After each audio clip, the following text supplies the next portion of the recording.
I am Megan, 34 years old, and until last weekend, I was quietly funding my husband's entire illusion of wealth. We were at his 36th birthday dinner, surrounded by his parents and his sister's family, when he decided to make a grand speech. He slammed his hand on the mahogany table, looked me dead in the eye, and announced that he was done carrying the financial weight of our marriage.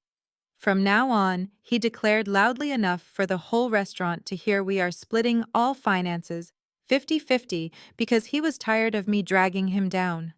He expected me to cry or beg for forgiveness. Instead, I took a sip of my wine, smiled, and said that sounded like a perfect plan. I told him his parents could start paying their own property taxes, his son could figure out his own college tuition, and the $45,000 balance on his luxury credit card was now entirely his problem. The silence that followed was absolute. Before I dive into exactly how I systematically dismantled his fake empire, let me know where you are watching from in the comments below. Hit like and subscribe if you have ever had to teach an arrogant partner a harsh lesson about money and respect. The evening started at a high-end steakhouse downtown, a place Bradley insisted on booking to celebrate his 36th birthday. He loves playing the big shot, ordering expensive appetizers, and lecturing the waiter about wine vintages.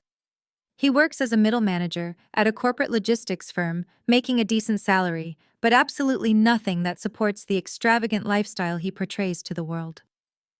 Joining us were his parents, Barbara and Gary, who have always treated me like a glorified gold digger despite their own severe financial incompetence. Also sitting at the table were his sister Amanda and her husband Jamal. Jamal is a certified public accountant, and arguably the only person in Bradley's entire family with any actual common sense and a grip on reality. We were just finishing our expensive entrees when Bradley tapped his silver fork against his crystal water glass to command the room's attention. He stood up, adjusting his designer suit jacket, a jacket I had paid for, and looked down at me with a mixture of fake pity and deep annoyance. He cleared his throat and began a speech that he had clearly been rehearsing for days. He talked about personal responsibility, about being the traditional man of the house, and about how the modern economy requires both partners to truly pull their weight. Then he zeroed in on me. He told the table that for 4 long years, he had been the sole provider, breaking his back at the corporate office to maintain our standard of living while I just played around on my computer at home. He sighed heavily, playing the exhausted martyr for his parents' benefit. "So, Megan," he announced, his voice echoing off the polished restaurant walls, "I am instituting a new rule tonight. From this moment forward, we are splitting everything exactly 50-50.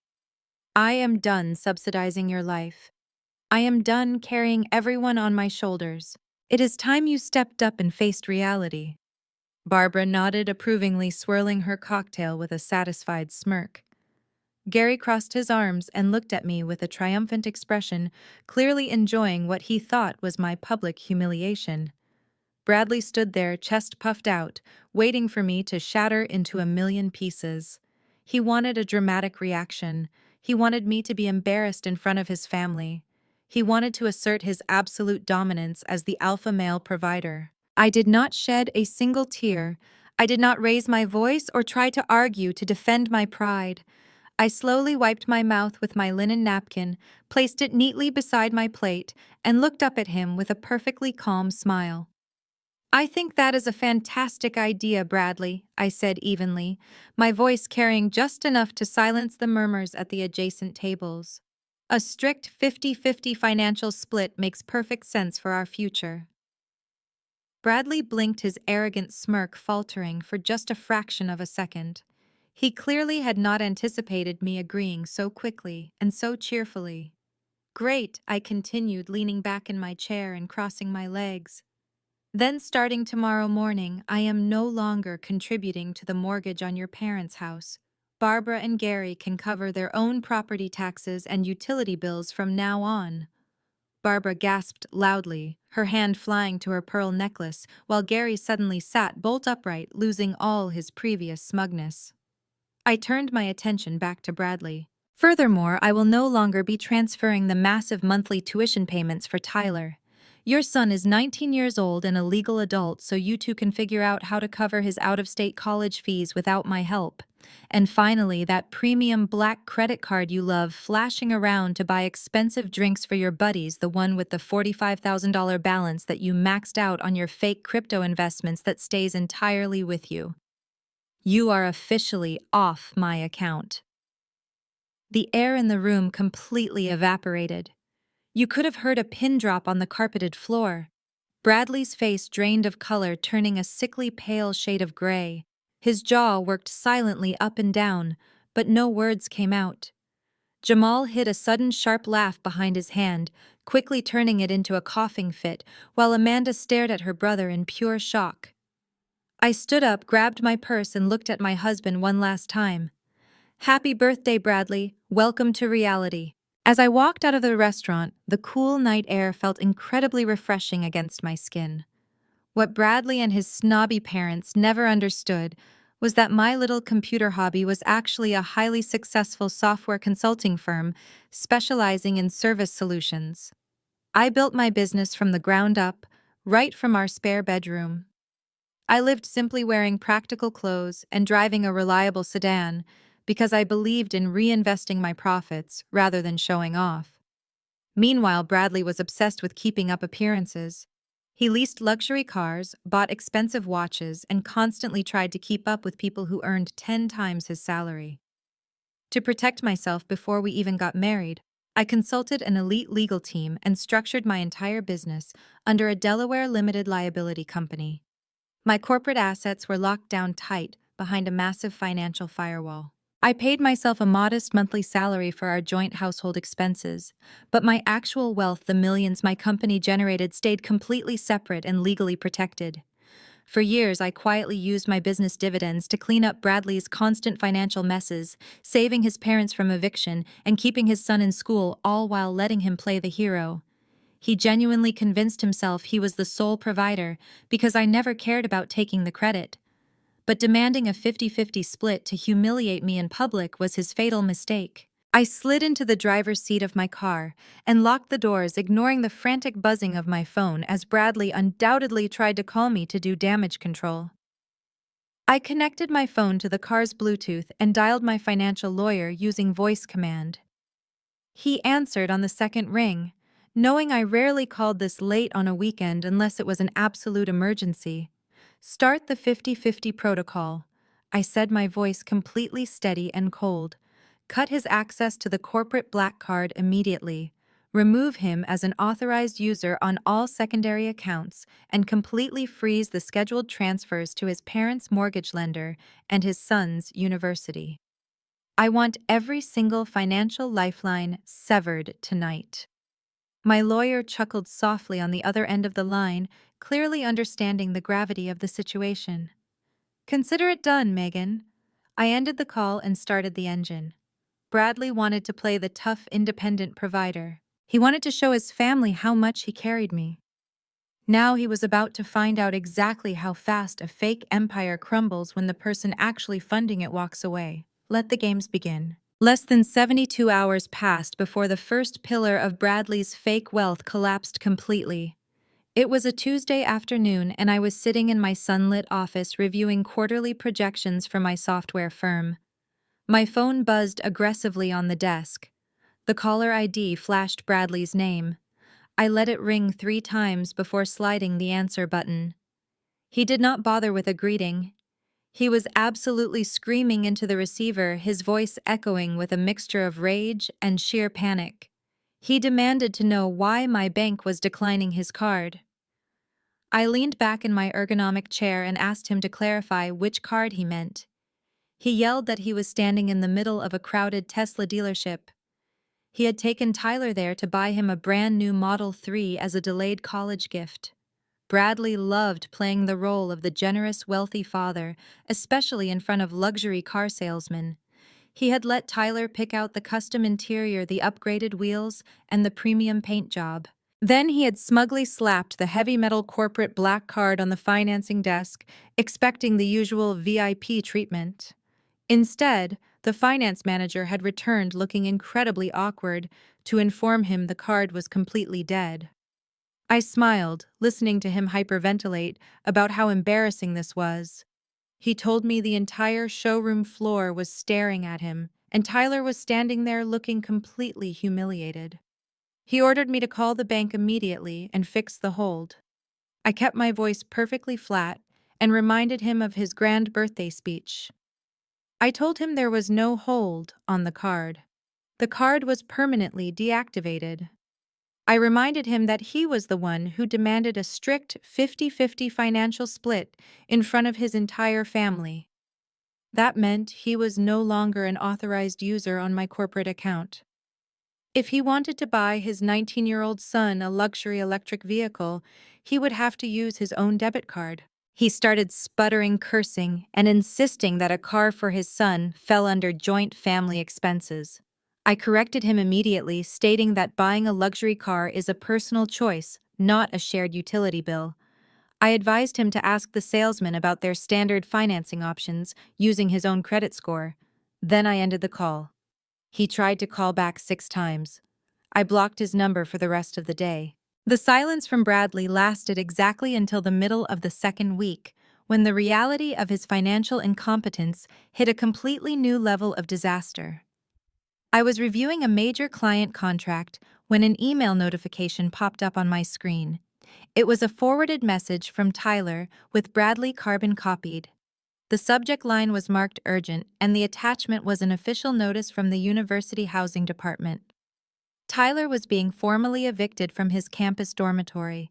The notice stated clearly that his tuition and housing fees for the upcoming semester had bounced due to insufficient funds, and if the balance was not settled within 48 hours, campus security would escort him from the premises. Less than a minute later, my office line rang. Bradley had apparently realized his cell phone was still blocked and resorted to calling my business number. When I answered, he bypassed his usual arrogant tone and went straight into a frantic defensive rant. He immediately blamed my accounting department. He yelled that my bookkeeper must have made a massive clerical error because the automated tuition payment had not gone through. He demanded that I wire the funds to the university instantly, before Tyler got kicked out onto the street. He tried to frame it as a technical glitch, acting as if I had simply forgotten to push a button. I let him rant for 2 full minutes, listening to him construct this elaborate lie about banking errors and processing delays. He sounded so desperate trying to maintain his facade as the responsible provider who just needed his wife to fix a minor administrative hiccup. He reminded me that Tyler had midterms coming up, and the stress of an eviction would ruin his grade point average. He told me to stop playing games and just transfer the money like I always did. I took a slow sip of my coffee, waiting for him to run out of breath. When he finally stopped talking, I asked him a very simple question. I asked him why he needed my accounting department to pay his son's tuition when he had loudly bragged to everyone at our wedding about the massive college savings plan he had built for Tyler. He went dead silent on the phone. I could hear his rapid breathing through the receiver. I asked him again where the money was from the designated education fund he always boasted about at family barbecues. He stumbled over his words, stammering out something about the market being down and the funds being temporarily tied up in long-term investment vehicles. That was the moment I decided to drop the hammer. I told him to drop the act because I already knew exactly what he did. 2 years ago, I was organizing our shared home office and stumbled upon a piece of mail from his financial brokerage. Bradley had always strutted around claiming he was a financial mastermind. He constantly bragged to his parents and his sister Amanda about the robust college savings plan he had meticulously funded since Tyler was a baby. It was his favorite talking point to prove what an alpha provider he was. But the statement I found told a completely different story. The balance on that account was 0. Bradley had secretly liquidated the entire college fund, taking a massive tax penalty in the process. He took his own son's future and dumped every single penny into a highly speculative cryptocurrency scheme because some guy at his gym convinced him it was a guaranteed path to generational wealth. The crypto market crashed 3 weeks later, wiping out the entire investment. Bradley lost everything. Tyler's tuition money was completely gone, vanished into the digital ether. When I discovered his devastating failure, I did not confront him immediately. I knew the shame would make him lash out, and Tyler was the one who would suffer. So I quietly went into my business accounts and set up a direct wire transfer from my software company's limited liability corporate account straight to the university billing department. For 2 solid years, I secretly paid Tyler's out-of-state tuition housing and meal plans, protecting the kid from his own father's reckless gambling. I let Bradley continue to brag at family dinners about how his smart investments were putting his boy through school. Now I spoke clearly into the phone, reminding Bradley of his birthday ultimatum. I told him that since we were now strictly 50-50, I had canceled the corporate wire transfer. I told him he needed to figure out how to pay the university using the non-existent crypto wealth he loved bragging about. He started begging, his voice cracking, as he asked me not to do this to his son. I reminded him that he did this to his son the day he gambled away the college fund. While he was still pleading on the phone, I opened my email and created a new message. I attached the digital statements showing the exact date Bradley drained the savings account. I also attached the receipts of my corporate wire transfers covering the tuition for the past 4 semesters. I put Bradley and Tyler in the recipient line. I hit send. I heard Bradley's computer chime in the background as the email arrived. 10 seconds later, another chime echoed. Tyler had received it too. The line went silent before Bradley let out a strangled gasp. I hung up the phone. I sat back and watched the delivery confirmation on my screen. Tyler was a good kid who had been sold a massive lie about his father's success. Seeing the actual bank statements, seeing the stark contrast between his father's theft and my silent financial rescue completely broke the brainwashing. 5 minutes later, Tyler sent a single text message to a group chat with me and his father.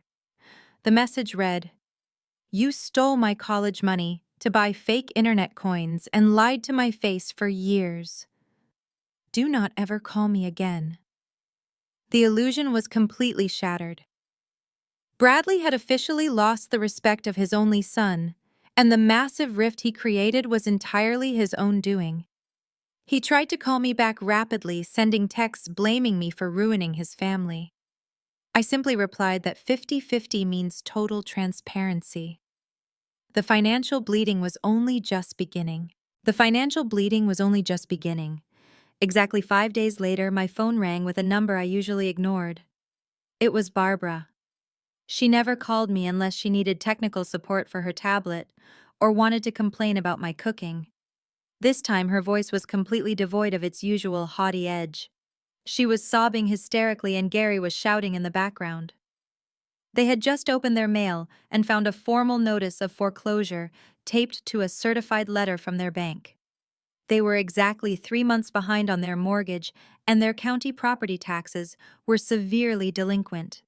The bank was initiating proceedings to seize their home. Barbara wailed into the receiver, demanding to know where Bradley was because he was not answering his phone. She cried that there had to be a catastrophic mistake because her successful son always took care of them. He had promised to handle their retirement expenses so they could live comfortably on their fixed income. I listened to her hyperventilate as she described the bright red lettering on the bank notice. Bradley had sold them a massive lie. For the past 3 years, he had played the role of the incredibly dutiful son, claiming his corporate bonuses were paying their mortgage so they could keep their oversized suburban house. He loved walking into their home for Sunday dinners, acting like a billionaire philanthropist, gracing them with his generosity. But the reality was that his corporate bonuses were practically non-existent. When he first made this grand promise to his parents, he had immediately come crying to me, admitting he could not actually afford it. To keep the peace and protect elderly people from losing their home, I had set up an automated clearinghouse transfer from my corporate entity directly to their mortgage lender. When the 50-50 protocol activated, that transfer was one of the first things my lawyer terminated. Now 3 months had passed without my silent funding and the bank was coming for the property. I told Barbara to stay exactly where she was and hung up the phone. I gathered my files and drove straight to their house. When I pulled into their driveway, Bradley's car was already there. He had apparently rushed over after finally checking his voicemails. I walked through the front door without knocking. Bradley was standing in the center of their living room, pacing back and forth, waving his hands frantically. He was right in the middle of spinning another elaborate web of deceit. He was telling his terrified parents that the economy was in a sudden downturn, that inflation was eating into his investment yields, and that the bank had made a massive administrative error regarding his escrow accounts. He assured them he was going to make a few calls to his wealth managers to straighten everything out by Monday morning.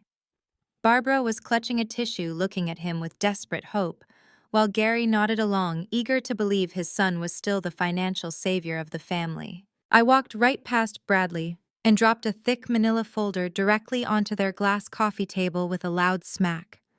The sound cut his excuses off instantly. I told Barbara and Gary to stop listening to a man who did not even have enough credit to buy a pack of gum. I opened the folder and spread the documents out across the table. I laid out the certified wire transfer receipts, stretching back 36 months.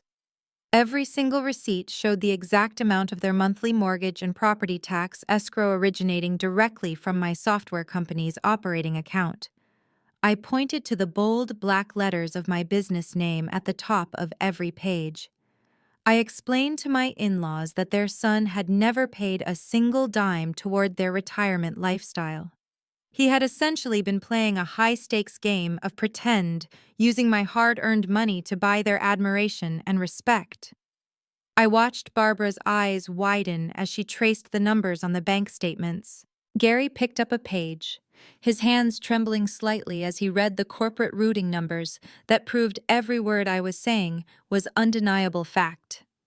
Bradley lunged forward, trying to snatch the papers off the table, his face burning with a mixture of rage and absolute humiliation. He shouted that I was manipulating the numbers, that I was trying to turn his own flesh and blood against him, because I was bitter about his new financial boundaries. He tried to claim I had secretly funneled his paychecks into my corporate accounts to make it look like I was the one paying. It was a pathetic, desperate lie, and everyone in the room could feel it. The front door clicked open and Amanda walked in, followed closely by her husband Jamal. Barbara had apparently panicked, called her daughter right after calling me. Jamal stepped into the living room, taking in the chaotic scene. As a licensed certified public accountant, Jamal possessed a razor-sharp analytical mind and an absolute zero-tolerance policy for financial nonsense. He was a tall, imposing African-American man who commanded respect the second he entered a room. He walked straight over to the coffee table and picked up the stack of documents I had laid out. Bradley immediately started aggressively defending himself, pointing fingers at me and yelling that I was trying to ruin his relationship with his parents through forged banking records. Jamal did not say a single word to Bradley. He simply adjusted his glasses and spent 2 minutes silently reviewing the wire transfers, the routing numbers, and the corporate watermarks. The entire room held its breath, waiting for the professional verdict. Jamal gently placed the papers back onto the glass table. He looked at Gary and Barbara, then turned his gaze directly to his brother-in-law. His voice was calm, deep, and completely devastating. He told the room that these documents were absolutely flawless. He explained to his wife's parents that the routing numbers belonged to a verified commercial business account, and there was zero evidence of any commingled personal funds. Jamal crossed his arms and looked down at Bradley. He did not hide money. Bradley, Jamal stated, his tone stripping away the last shreds of Bradley's dignity. She did not manipulate any numbers. These records prove she has been single-handedly paying this mortgage from her own corporate entity for 3 years. She saved this family from bankruptcy while you walked around acting like a real estate mogul. You are completely broke, man. The absolute finality in Jamal's professional assessment shattered the remaining illusion. Amanda covered her mouth in shock, realizing her brother had been lying to them for years. Gary sank back into his armchair, looking at his son as if he were a complete stranger. Barbara burst into fresh tears, not just because she was losing her house, but because the son she had elevated above all others was a fraud. Bradley stood there entirely exposed. His alpha provider persona was dead and buried. Jamal shook his head in disgust and stepped back, completely washing his hands of the man. The gravity of his complete ruin finally crushed whatever defiance Bradley had left. His shoulders slumped and the fake confidence evaporated from his posture. He looked around the room, seeing the absolute disgust in Jamal's eyes, the profound disappointment radiating from his father, and the sheer terror of impending homelessness on his mother's face. He had no more lies to spin and no more hidden accounts to drain. He was exposed as a parasite. Bradley suddenly dropped to his knees right there on the living room rug. He reached out and grabbed the hem of my coat, his voice cracking as tears of pure panic streamed down his face. He begged me to call my bank. He pleaded with me to restart the wire transfers and reverse the 50-50 protocol. He promised he would cancel the new financial arrangement and do whatever I wanted if I just saved his parents from being thrown out onto the street. He sobbed that he was sorry for embarrassing me at the restaurant and swore he would change. I looked down at the man I had married, feeling absolutely nothing but cold indifference. I firmly pulled my coat out of his desperate grip and took a step back, looking down at him. I told him that he was the one who demanded equality and independence. I stepped right over his kneeling body, heading toward the front door. I did not look back as I delivered my final response. A deal is a deal. A cornered animal is the most dangerous kind, and Bradley proved that universal truth within 48 hours of his total public humiliation at his parents' house. I was walking out of my downtown office building on a brisk Thursday evening, wrapping up a conference call with a major enterprise client, when a man in a cheap wrinkled suit stepped directly into my path. He shoved a thick manila envelope hard against my chest and muttered that I had been formally served before scurrying away into the crowded pedestrian traffic. I stood right there on the busy sidewalk, ignoring the bustling commuters around me, and ripped open the heavy paper seal. Inside was a formal petition for dissolution of marriage. Bradley had officially filed for divorce, but the sheer audacity of his legal demands made me laugh out loud right there on the pavement. He had clearly scrambled and maxed out whatever secret credit lines he still had available to hire a notorious local attorney known for aggressive predatory tactics in high-asset divorce splits. The petition outlined a completely delusional fantasy. Bradley claimed that because he had been the primary emotional and domestic support system during our marriage, a claim that was entirely fabricated, he was legally entitled to 50% of all assets acquired during our union. Specifically, he was demanding half of my software consulting firm, claiming it was marital property because its value had increased while we were legally married. He also requested permanent spousal support, asserting that he had grown accustomed to a certain high standard of living and that my abrupt financial cutoff constituted economic abuse. He actually had the nerve to write those words. He wanted half of the company I built with my own blood, sweat, and tears, long before he ever came into the picture. He honestly believed he could use the family court system to force his way into my corporate vault. He was trying to bite back using the law, hoping to scare me into a massive cash settlement just to avoid a lengthy, messy, and potentially public trial. He wanted to drain my resources and force me to buy him off because he literally had no other way to survive the financial ruin he had brought upon himself. I immediately called my legal counsel and scheduled an emergency strategy meeting for the very next morning. As I walked through the heavy double-glass doors of my wealth management firm's office building, my mind flashed back to the year before Bradley and I ever walked down the aisle. I grew up watching brilliant, hardworking women lose their entire livelihoods to greedy, incompetent partners, and I made a solemn vow early on that I would never leave my life's work exposed to that kind of devastating risk. I am a self-made woman. I built my business from scratch, navigating a ruthless tech industry where any sign of weakness is instantly exploited. Before Bradley even bought a ring, I had my legal team construct a rigid financial firewall. My company was not just a simple business account. It was nested inside a domestic asset protection trust established in Delaware, a jurisdiction specifically known for impenetrable corporate privacy and asset shielding. The operating agreement I signed clearly stated that ownership could not be transferred, diluted, or attached in the event of a marital dissolution. Furthermore, I had meticulously separated my personal income from the corporate assets from day one. Every single salary payment I took for our household was logged and taxed appropriately, but the core valuation of the business, the proprietary intellectual property, the long-term client contracts, and the retained earnings were completely walled off. I never commingled a single dollar. Bradley thought he was marrying a woman who just got lucky working on the internet from her spare bedroom.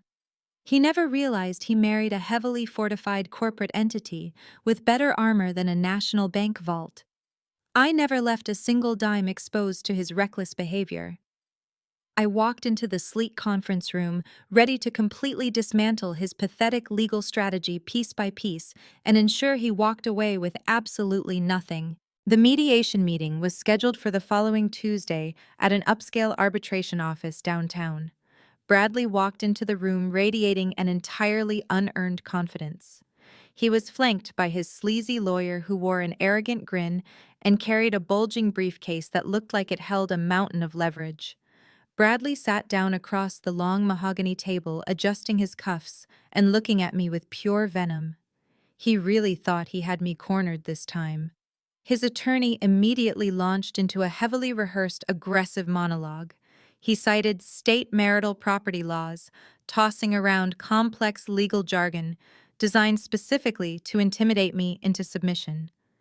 He declared that since my business had grown exponentially during the course of our marriage, the appreciation in value was absolutely joint property under the law.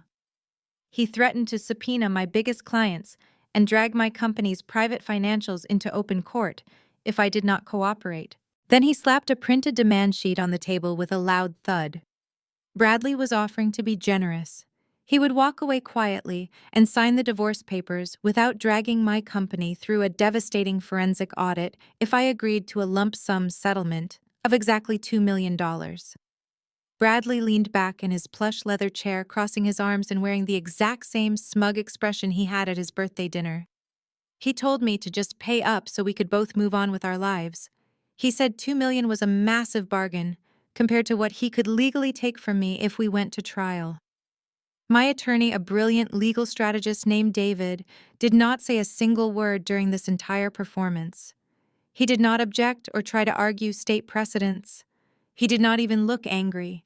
He simply reached into his slim leather folder and pulled out a single sheet of paper. It was not a court filing or a complex legal brief. It was an official transcript from the Internal Revenue Service. David calmly slid the document across the polished mahogany table, his finger pressing it forward until it stopped exactly in front of Bradley and his aggressive attorney. I watched Bradley's eyes drop to the paper. I watched him read the bold black letters at the top of the form. I watched the arrogant smirk instantly melt off his face, replaced by a look of sheer, unadulterated horror. The document resting on the table was Bradley's own tax return from the previous year. For the entire duration of our marriage, Bradley had insisted on handling his taxes separately, claiming he had a highly specialized accountant who needed to manage his complex crypto portfolios. What he had actually done was file his taxes under the specific federal status of married filing separately. He did this deliberately and secretly to hide his massive cryptocurrency losses, his shady personal loans, and his reckless financial gambling from me. He wanted to make absolutely sure that I could never see the exact numbers behind his fake wealth, and holding on to that secret was more important to him than anything else. But by filing under that specific tax status to protect his own lies, he had legally sworn to the federal government that our finances were completely separate. He had formally declared under penalty of perjury that he maintained no joint financial interest in my corporate holdings and that our economic lives were entirely divided. His own lawyer picked up the IRS transcript and read the filing status. I watched the blood drain completely from the attorney's face as he realized his own client had lied to him. He knew instantly that his entire legal strategy was useless. By filing separately to conceal his toxic debt, Bradley had legally severed himself from any claim to my business assets. He had handed me the ultimate legal shield on a silver platter. He could not claim my business was marital property when he had spent 4 years telling the Internal Revenue Service otherwise. His $2 million demand was dead on arrival. The lawyer dropped the paper and glared at Bradley, realizing he was representing a broke man who had no case, and therefore no way to pay his hefty legal fees. Bradley tried to outsmart me with the law, and he ended up playing himself completely. The spectacular collapse of his legal strategy left Bradley entirely out of options, but his massive ego simply refused to die. A week after our disastrous mediation session, his sister Amanda and her husband Jamal arranged what they optimistically called a peace treaty gathering. They hosted it at their spacious suburban home, hoping to mediate a clean, quiet divorce settlement before things escalated any further in the public courts. Barbara and Gary were sitting tightly together on the beige sectional sofa, looking utterly exhausted and defeated by their son's constant financial drama. Tyler had outright refused to attend, entirely severing contact with his father after the college tuition revelation. Bradley walked into Amanda's living room, still wearing a designer suit he could no longer afford, and immediately threw himself onto a tufted leather armchair. He immediately started playing the ultimate victim. He loudly complained to his parents that I was a ruthless corporate machine, trying to leave him with absolutely nothing after years of marriage.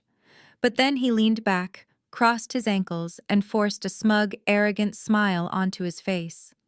He looked directly at me across the glass coffee table and boasted that no matter how many aggressive legal tricks my expensive lawyer pulled, I could not take everything from him. He proudly reminded the room that the beautiful 5-bedroom house we lived in was legally solely in his name. He had purchased the property 2 years before we even met, and he made absolutely sure my name never touched the original deed. He told his parents that at least he would keep his massive real estate asset, and that I was the one who would have to pack my bags and find a new place to live. He bragged that the equity in his property alone would easily fund his comeback. He sat there puffing his chest out, acting as if keeping the house was his ultimate victory in this divorce. He truly believed he had secured a massive win, completely blind to the trap closing around him. I let him finish his arrogant little speech, taking a slow, deliberate sip of the sparkling water Amanda had handed me earlier. Then I reached into my leather tote bag and pulled out a thick, heavy manila folder. I dropped it directly onto the center of Amanda's glass coffee table, letting it hit the surface with a loud, definitive smack that made Barbara jump. I looked at Bradley and asked him if he wanted to tell his family the truth about his precious real estate asset, or if he wanted me to do the honors. His smug smile wavered just slightly, but he remained silent, crossing his arms tighter across his chest in a defensive posture. I turned to Barbara and Gary and explained exactly what their financial genius of a son had done. 3 years ago, when Bradley was desperately trying to keep up with the wealthy executives at his corporate logistics firm, he decided he needed to become an angel investor. But because he actually had zero liquid capital and his crypto portfolio was completely wiped out, he did the absolute most reckless thing a homeowner can possibly do.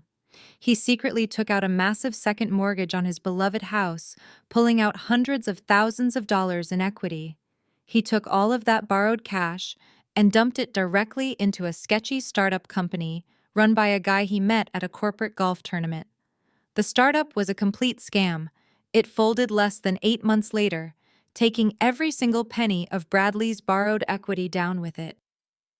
Jamal leaned forward, adjusting his glasses as he pulled the documents out of the manila folder. I explained to the room that Bradley had been drowning under the crushing monthly payments of that second mortgage ever since. He had been quietly defaulting for the past 9 months, juggling minimum payments and ignoring threatening calls from the secondary lender. The house was not an asset. It was a ticking time bomb of toxic debt. Jamal flipped through the bank notices, his eyes widening as a licensed accountant seeing the sheer magnitude of the financial ruin printed on the pages. He looked up at Bradley and stated flatly that the secondary lender had already initiated foreclosure proceedings. Bradley was literally weeks away from having the bank seize the property and put it up for public auction. Bradley started sweating profusely, stammering out that he was currently negotiating a forbearance plan with the lender and that he just needed a little more time to restructure the debt. He desperately tried to convince his horrified parents that the house was safe and that he was still in total control of the property. That was the exact moment I delivered the ultimate kill shot. I leaned forward, resting my elbows on my knees, and looked Bradley dead in the eyes. I told him he was not negotiating with any bank.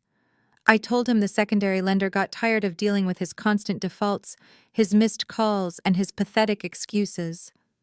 When high-risk lenders want to clear bad debt off their balance sheets, they sell it to debt collection agencies and private equity firms for pennies on the dollar just to recoup a fraction of their losses. I smiled, letting the absolute reality of his situation sink into the quiet suburban living room. I explained that my software consulting business has a highly diversified investment portfolio managed by my legal trust. When the bank packaged his toxic second mortgage and put it up for sale on the commercial debt market, my limited liability company swooped in and bought the entire debt portfolio for a fraction of its original value.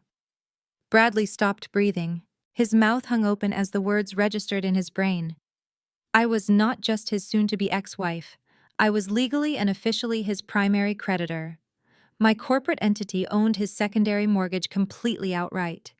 And because he was in severe default, I had legally triggered the acceleration clause.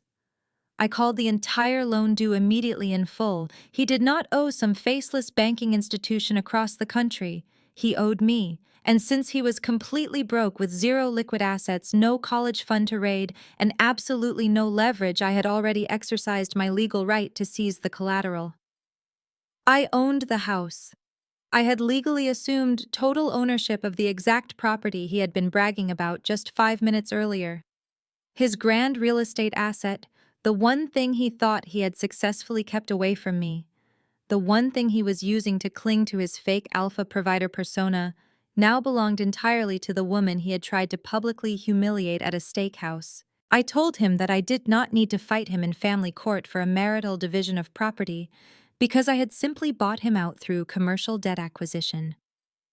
It was a perfectly legal, ruthlessly effective corporate takeover of his personal life. He had spent years treating our marriage like a financial competition, and he had just suffered a hostile takeover. The look of absolute terror washing over his face was a masterpiece of his own making. He realized that every single financial move he made to outsmart me had only tightened the noose around his own neck. The profound silence in the living room was suddenly broken by a deep, booming sound. Jamal threw his head back and burst into genuine loud laughter. It was not a mocking laugh, but a sound of pure, unadulterated professional respect. As an accountant, he understood the absolute brilliance and the ruthless legality of the corporate maneuver I had just executed. He looked at me with total awe, shaking his head and clapping his hands together once. Bradley, on the other hand, was completely hyperventilating. His chest heaved as he frantically loosened his expensive silk tie. He looked wildly around the room at his parents, who were staring at him in utter disgust, and at his sister, who was refusing to make eye contact. He had absolutely nothing left.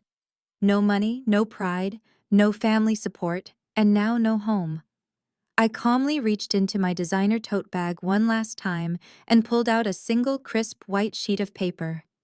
I slid it across the glass coffee table right into his shaking hands. It was an official formalized eviction notice, filed and stamped by the county clerk. I stood up, smoothing my skirt, and looked down at the man who had tried to destroy me. "Pack your bags," I said, my voice echoing with icy finality. "The locksmith arrives at 8 in the morning." I turned my back on his gasping figure and walked toward the front door, leaving his entire fabricated reality in ruins. The morning air was crisp when I pulled into the driveway at exactly 7:55 the next day. True to my word, the commercial locksmith van was already parked out front. Bradley dragged his designer luggage onto the porch, looking like a man who had not slept a single second. His eyes were bloodshot and his hands trembled violently as he watched the heavy deadbolts being swapped out. The metallic clicks echoed in the quiet suburban neighborhood, locking him out of the property he had used to define his entire masculine identity. He shoved his bags into the trunk of his leased BMW and drove away, but his downward spiral was just picking up speed. Less than a week later, he was sleeping in that exact same car in a discount retail parking lot because he could not afford first and last month's rent for a basic apartment. His credit score was thoroughly destroyed, meaning no landlord would even look at his application. But even his mobile shelter did not last long. His auto lender had been tracking his missed payments for months, and the relentless repossession agents finally caught up with him. They hooked his luxury sedan to a tow truck right in the middle of the night, leaving him stranded on the cold pavement with nothing but his 2 suitcases and the clothes on his back. Yet the absolute final nail in his financial coffin came directly from the federal government. By filing his taxes separately to hide his reckless cryptocurrency gambling and the fraudulent second mortgage, he had triggered massive red flags within the automated auditing systems of the Internal Revenue Service. A formal audit notice arrived at his employer's corporate logistics firm, where he was forced to route his mail due to his homelessness. The federal investigators relentlessly dug into his undeclared losses, his shady startup loans, and his desperate attempts to move money around to avoid detection. The resulting penalties, wage garnishments, and back taxes completely vaporized whatever minimal salary his employer was still paying him. His corporate firm, deeply humiliated by the federal tax inquiries showing up at their human resources department, quietly terminated his employment, citing a severe breach of corporate ethics. Bradley was entirely financially ruined, stripped of his job, his home, his car, and his fake alpha persona. He was left with absolutely nothing but the crushing weight of his own disastrous choices and the severe legal consequences of his immense greed. The collateral damage of his fragile ego rippled through his enabling family with equal severity. Without my silent corporate wire transfers propping up their comfortable retirement lifestyle, Barbara and Gary faced the harsh reality of their own lifelong financial incompetence. The bank finalized the foreclosure on their sprawling suburban home, pushing them out into a brutal housing market with zero leverage. Stripped of their false prestige and massive square footage, they were forced to downsize into a cramped 2-bedroom apartment in a distinctly working-class neighborhood, far away from their snobby social circle. Barbara had to immediately cancel her expensive country club membership, and Gary took a part-time job as a hardware store greeter just to cover their basic weekly groceries and utility bills. They had spent years turning a blind eye to their son's toxic behavior while looking down on the woman who was actually paying their bills, and now they had to swallow their immense pride every single day. The reality of their new life was a bitter pill. Meanwhile, Tyler faced his own harsh awakening. Finding out his father had gambled away his entire college fund shattered his worldview, but it also forced him to grow up instantly. He officially withdrew from his university, unable to secure enough student loans to cover the massive out-of-state tuition deficit his father had recklessly created. Instead of wallowing in self-pity, Tyler took a full-time job at a busy local coffee shop. He spent his days grinding espresso beans, wiping down counters, and dealing with difficult customers from dawn until dusk. He moved into a cheap shared apartment with 3 roommates and started meticulously saving his tips to pay off the small debts he had accumulated under his father's false promises. It was an incredibly harsh lesson in reality for a 19-year-old kid, but it was exactly the wake-up call he needed to avoid becoming his father. He learned the actual value of a hard-earned dollar. He realized that real success requires discipline, honesty, and grinding effort, not fake crypto investments and arrogant posturing. Tyler firmly refused to speak to his father, recognizing that Bradley was an emotional and financial black hole. By stepping away from the toxic generational patterns of his family, Tyler was finally building genuine character, proving he had the potential to become a much better man than his father ever was. Despite the absolute destruction of Bradley's immediate world, I did not cut ties with the entire family. A month after the eviction, I met Amanda and Jamal for a quiet dinner at an upscale downtown bistro. There was no awkward tension or lingering resentment between us as we shared appetizers and wine. Jamal had thoroughly reviewed the legal wreckage of Bradley's finances and possessed nothing but pure professional respect for the ironclad boundaries I had established. He and Amanda entirely understood that I did not hate their family. I simply harbored a strict zero-tolerance policy for financial parasites. During our dinner, Jamal mentioned that he had proactively reached out to Tyler, offering to help the kids set up a legitimate working budget and navigate community college options once he saved enough money. I smiled, genuinely glad that the teenager had at least one solid male role model in his life who understood real responsibility. Amanda hugged me warmly at the end of the night, wishing me the absolute best in my expanding business ventures. She admitted she was relieved the truth was finally out in the open. Our enduring connection proved that walking away from a toxic marriage does not mean you have to burn every single bridge. It simply means you reserve your time and energy for people who operate with integrity, transparency, and mutual respect. The divorce was finalized with breathtaking speed and absolutely zero complications. Because Bradley had zero assets, a mountain of federal tax debt, and no legal footing thanks to his own foolish tax filing stunts, the family court judge signed the dissolution decree without a single adjustment. Bradley walked away with nothing exactly as he had demanded when he proudly announced our 50-50 split at the steakhouse. I immediately listed the toxic suburban house on the commercial real estate market. Thanks to a sudden surge in local property values, I flipped the foreclosed asset and sold it for a massive cash profit, channeling the extra capital straight back into my software consulting firm. With the dead weight of my marriage officially severed, my business revenue skyrocketed, reaching new heights. I took a portion of those new profits and bought myself a stunning, minimalist penthouse located in the very heart of the city. It featured soaring floor-to-ceiling windows, an open-concept layout, and a massive wraparound terrace that overlooked the glittering downtown skyline. I decorated the space exactly as I wanted, filling it with modern art and lush greenery, creating a sanctuary of my own design. There were no more lies to manage, no more fake alpha egos to soothe, and no more financial fires to extinguish.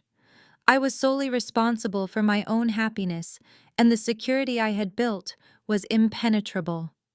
On the first Friday evening in my new home, I poured myself a generous glass of expensive red wine and stepped out onto the balcony. The cool night wind caught my hair as I looked down at the vibrant city below, feeling an overwhelming sense of profound peace. I had protected my life's work, outsmarted a manipulative narcissist, and reclaimed my absolute independence. Standing there under the city lights, I took a slow sip of my wine and breathed in the crisp air, entirely unburdened and completely free. Looking out over that glittering skyline, I realized something fundamental about men like my ex-husband. They do not actually want an equal partnership. When a toxic narcissist suddenly demands a 50-50 split, they are not asking for fairness or mutual respect. They are weaponizing equality to punish you. They want all the traditional benefits of a devoted wife who manages their household, soothes their fragile ego, and quietly cleans up their catastrophic messes, but they want to pay the absolute bare minimum for the privilege. Bradley loved the grand idea of traditional gender roles, right up until the exact moment those roles required him to actually step up and provide. The second the financial pressure became real, his fake alpha provider mask slipped completely, and he tried to use financial division as a blunt instrument for public humiliation. He wanted to break me down to his level so he could feel tall again. What men like him fundamentally fail to understand is that financial literacy is the ultimate equalizer. It is the absolute sharpest weapon a modern woman can wield in her defense. We are taught from a young age to focus on romance, on building a warm home, on compromising our own boundaries for the sake of keeping the peace. Society conditions us to merge our lives entirely, to share bank accounts, and to trust blindly that our partners have our best interests at heart. But let me tell you right now that romance will not save you when a man secretly mortgages your security to fund his own delusions of grandeur. Love does not pay off fraudulent second mortgages, and a marriage certificate will not protect you from the Internal Revenue Service when your husband decides to play games with federal taxes. Understanding how a limited liability company works, understanding federal tax filing statuses, and knowing exactly how to build a corporate firewall saved my entire life. If I had been naive, if I had just blindly deposited my hard-earned paychecks into a joint account and trusted him to manage our future, I would be sitting in a discount retail parking lot right beside him, wondering how I lost everything. Instead, I used the exact same legal and financial systems he tried to weaponize against me to absolutely dismantle his fabricated reality. Financial independence is not just about having nice things or buying expensive wine. It is about having options.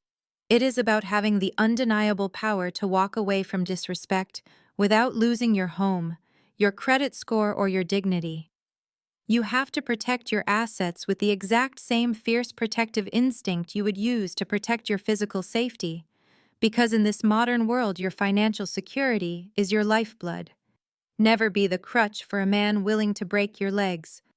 If a man demands you go 50-50, make absolutely sure you give him exactly what he asked for.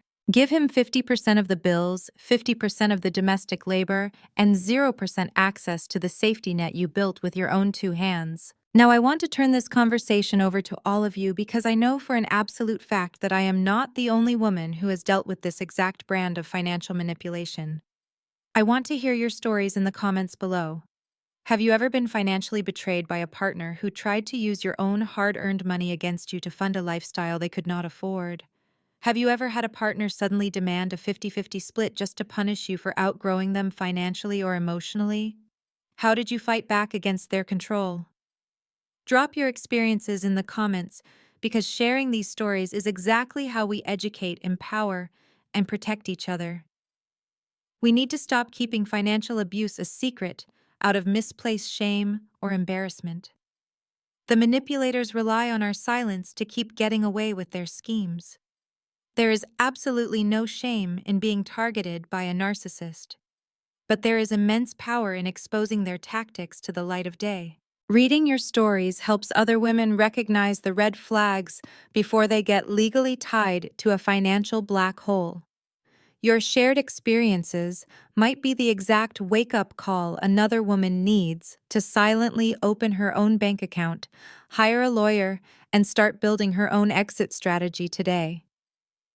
If my journey resonated with you today, if you felt that deep, satisfying sense of justice when the locksmith changed those deadbolts, and my brother-in-law laughed in Bradley's face, hit that like button right now. Hitting the like button helps push this video out into the algorithm so it can reach other women who might be sitting in the exact same position I was in 4 years ago, desperately needing to hear that they have the power to protect themselves. And make sure you hit subscribe and turn on those notification bells. I have so many more stories to share with you all, stories of women reclaiming their power, dismantling toxic relationships, and using sheer intelligence to build lives of absolute freedom and joy. We are building a massive community here, a community of strong, independent, financially literate women who refuse to be diminished, exploited, or gaslit by fragile egos. Remember that your financial future belongs entirely to you and no one else. Guard it fiercely, grow it unapologetically, and never let anyone convince you to shrink yourself to fit inside their insecurities. You owe it to yourself to be the architect of your own rescue. Stay strong, stay smart, and stay focused on your goals. Thank you so much for watching my story today, and I will see you all in the next video. This story highlights a crucial reality: financial literacy is your strongest armor. We are often conditioned to blindly merge our lives and bank accounts in the name of love, ignoring blatant red flags. However, true partnerships thrive on mutual respect and transparency, not on using finances as a weapon for control or humiliation. Megan's brilliant foresight to establish impenetrable boundaries saved her from absolute ruin. It teaches us that protecting your assets isn't selfish, it is a vital act of self-preservation. Never let romance blind you to reality. Drop a comment below and share how you protect your financial independence.